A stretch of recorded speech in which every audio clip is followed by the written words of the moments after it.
I'm going to start with looking at part 3 of the poem, which is Bible. And just the first thing to think about is the structure of this section. So it is 14 lines, like a sonnet. And it doesn't contain any kind of grammatical syntax or anything like that. So although it's a sonnet, which is usually associated with being a kind of love poem, there's also a quality about it syntactically and grammatically, which is very much rambling. So down here I've written about how it comes across as almost like a monologue. And within that monologue, she is instructing people at some points, and at one point she uses direct address. She's rambling, and there's a kind of unraveling of emotion in this section. She's repetitive, and she keeps defending herself repeatedly, and it comes across as a kind of stream of consciousness. Yet the final couplet, can't remember, no idea, not in the room, no idea, can't remember, not in the room, which goes back to her defending herself, reverts to the kind of denial that she's going for here. That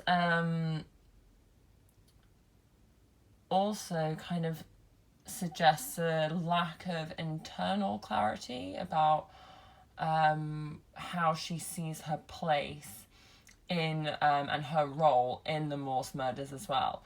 Now, one thing I just want to make clear too is parts 1 and 2 of the poem, we are very much aware of Myra Hindley as a collaborator, as someone who partnered with Ian Brady, as someone who made these decisions to join in with him, as someone who took an active role in the Morse murders, because she described how she went to the fairgrounds and things like that and helped him. Whereas by part 3, we've seen quite a dramatic shift in how she is feeling about herself in that role and how she is trying to portray her role to other people. So essentially what we have here is a kind of denial, whether conscious or subconscious, of her role in the Morse murders. And at this point she is saying, I can't remember, and it wasn't me. Whether that is to do with the fact that she may have been experiencing some kind of inability to associate herself with it and inability to comprehend what she'd done and therefore disassociated herself, or whether she did it purely because she wants to defend herself, I can't say. That's down to interpretation. But what we can say is at this point there's a large shift in terms of how she communicates her role. Now, we obviously know that Duffy imagined this, and it's something that she has created, but it does correlate to what Myra Hindley was doing, because up until 1987, she was actually still appealing for and campaigning for her own release. And she did that by denying her role in it. And she said that she wasn't present when Ian Brady did these things. So Duffy has taken that contextual information into account. Okay, I'm going to stop rambling now, and I'm going to talk about... Oh, I've written that here. She denied it up until 1987, and she called for appeal, including to the House of Lords and European Court. It got up very high, but she was never granted any form of appeal. So, this is the first section of Bible. It begins with I said. Now, notably, each stanza begins with I said, so we can see that here. There are 3 stanzas and a final couplet. I said, of course, suggests to us that this is going to be a kind of speech or monologue of some form. And that is how it continues. Another thing notably is here we have capital letters, no, send, not. That is where we are assuming or kind of inferring as readers that that is where the speech would begin. But she doesn't use speech marks because Duffy, I think, wants this to be more kind of rambling than a kind of speech with punctuation. So it's syntactically different to what we would normally expect. Now, this is what she says first. No, not me. I didn't, I couldn't, I wouldn't. Obviously, the word no is quite an easy one to analyse because what we're looking at here is like some outright denial. That is like the worst arrow I've ever drawn.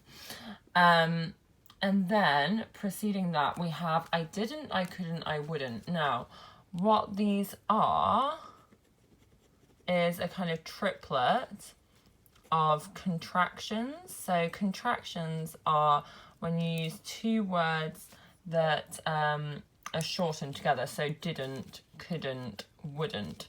Now, obviously, these are kind of negatives because they're denying something.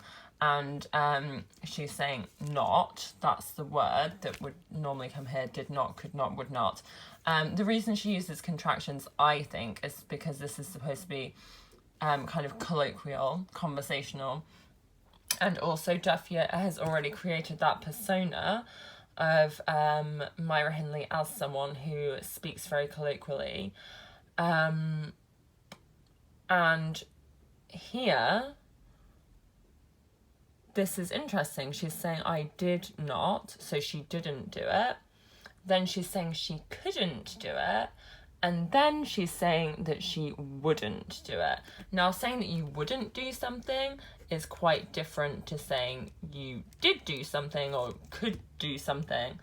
Because it's calling into question her morality. And what she feels is being questioned is whether or not she's a moral person.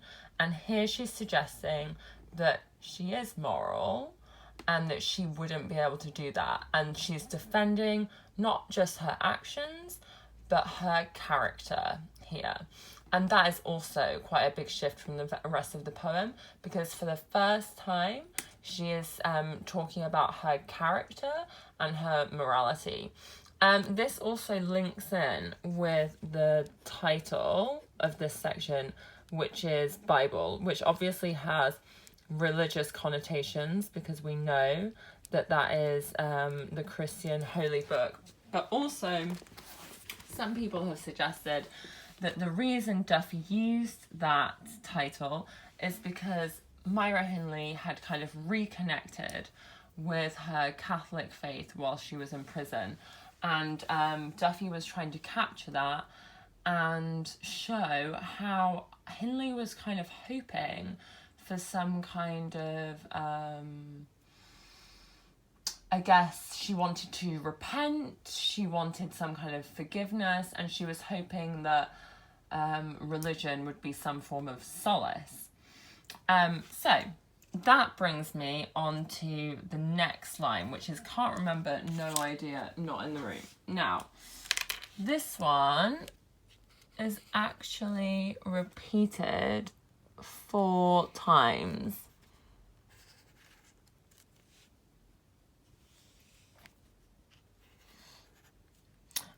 Well, I say 4 times. This one is actually a variation on it.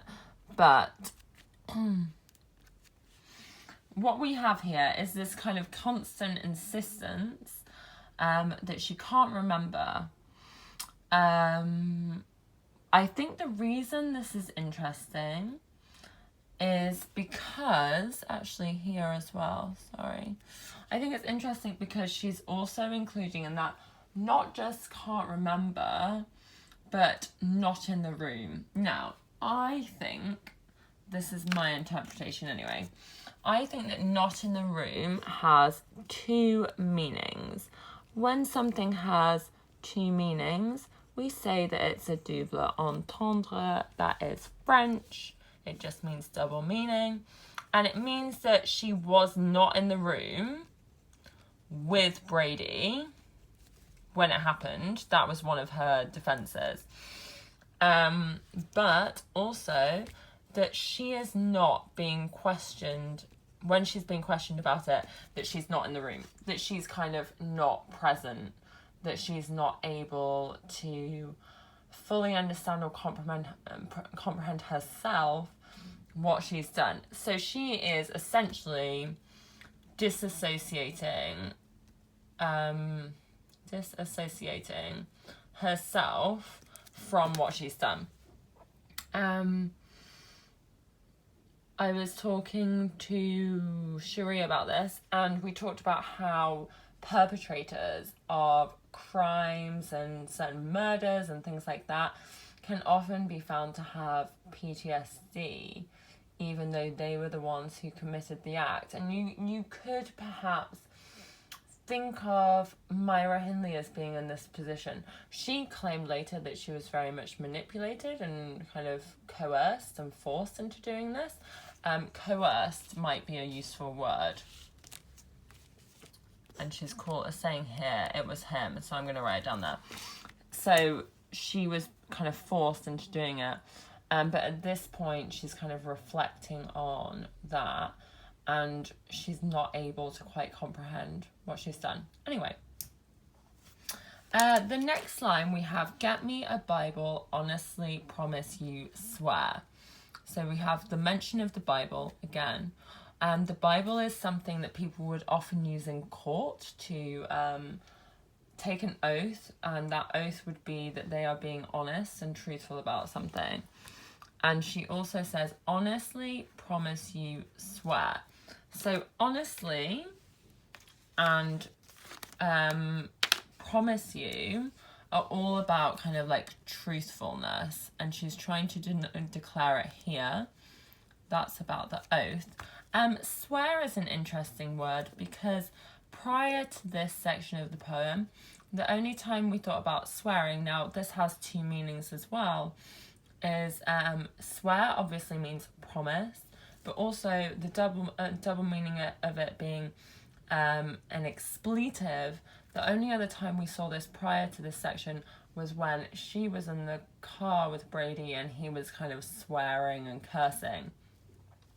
So she's trying to turn herself around, essentially. She's now using swearing in a different way. So we'll say that that represents a kind of a turnaround, if you like. Okay. In the next line, she says, I never, not in a million years, it was him. And this is the first time we see Myra Hindley directly accusing Brady. At this point, he's just become him. So she's gradually kind of distancing herself from him. He's become kind of nameless, but she's also very assertive here as well, in saying it was him. Assertive. And notably, I never, not in a million years. That is kind of hyperbole. Again, really defending her character. And also, it is very colloquial. Right.